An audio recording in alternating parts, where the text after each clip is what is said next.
Y'all Minute Nuggets back at it again. Episode 4. Any of us can do this at any time. I'm just listening to some Mind is Everything. It's a TED Talk. I don't even know. It's just background noise while I'm creating. But I think the weekends I might do a little slightly longer video. We'll see.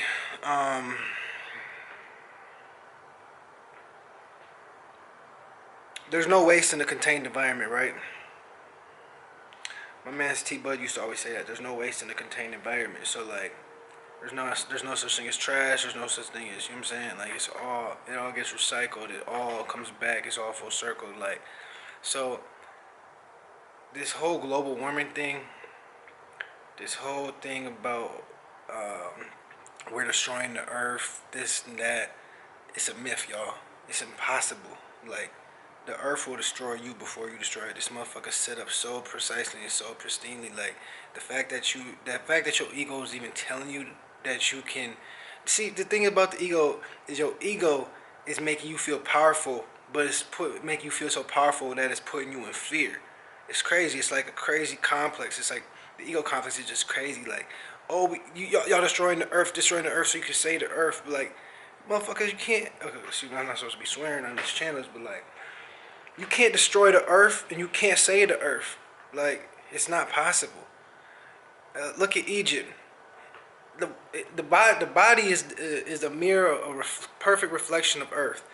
If you have a scab, if you get scars somewhere, the body gonna come, put moisture over it, put moisture over it, put moisture over it. Then it's gonna dry up into a scab. It's gonna first bleed. Then it's gonna dry up into a scab, and then after a few minutes, days, years, it's gonna heal or scab over. That's how the earth works. If you look at Egypt, this place used to be called Kemet, which meant black, which meant like the type of soil that they had there was just very fertile, whatever that word is, soil, very prosperous land. You know, if that was just 13,000 years ago, and all the minerals got stripped from that part of the body, Earth's body, then Earth sent a bunch of water, because it's been proven that the Sphinx has water erosion on its face, not wind erosion or sand erosion, water erosion on its face. So that means then that Egypt was underground. Egypt was damn near probably the modern day Atlantis. You know what I'm saying? That shit was underground. I mean, underwater, I should say, not underground. It is ground. Egypt was underwater. So what happens? The water comes, then the water leaves. Once the water leaves, it scabs up. What is sand? Sand is basically like Earth's way of scabbing some shit over, drying it out, then healing it. So then more.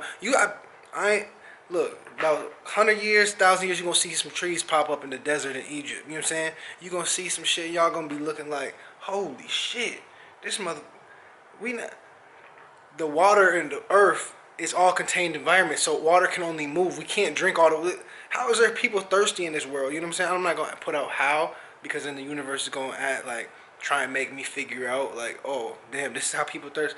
I'm not gonna say that. I'm just saying, if there's ever water, if there's water in the earth, that water is always gonna be there. If there's this in the earth, that's always gonna be there. Whatever's in this earth is always gonna be there. So water might move from where it is now, get picked up by mist and all this shit, by heat, and get flown by the wind and drop down as rain somewhere else, and bring a bunch of rain to that desert and make new land there, and then dry up another spot, just because the sun cycle and the earth cycle and how it is all. It's just the earth's balancing out. It don't mean nothing about you can't kill this earth, yo. Like, you see how parasites work in the body?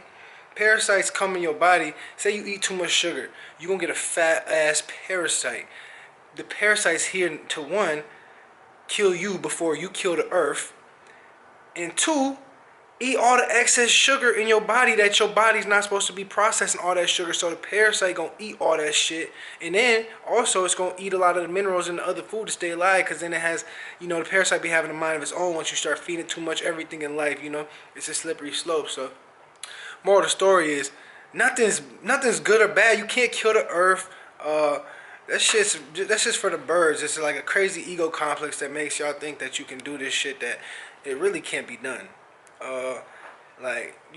Even look up conspiracy theory of you know, an atomic bomb or some shit. You know, like this shit's all man-made fear and propaganda. This shit's not real. And if it was, then it will always be, but it's never been. You know what I'm saying? That I don't know what the fuck that just meant. I just felt like saying that because I heard that shit somewhere. But moral of the story is, check this out.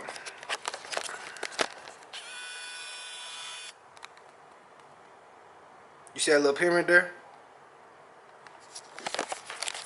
I don't know why I felt the need to show y'all that, but moral of the story is Egypt will be a thriving civilization once again once the cycles are acting right and once you know it's supposed to be. The place you living in now, you know, wherever you live in, New York, LA, that could be a freaking wasteland in 100 years and just a desert, and people be coming back looking at it like they had, you know, I mean, metal and shit will get eroded by the sand, but like, so you know, yo, the shit you built really will fall, but other than that, stop believing the lies.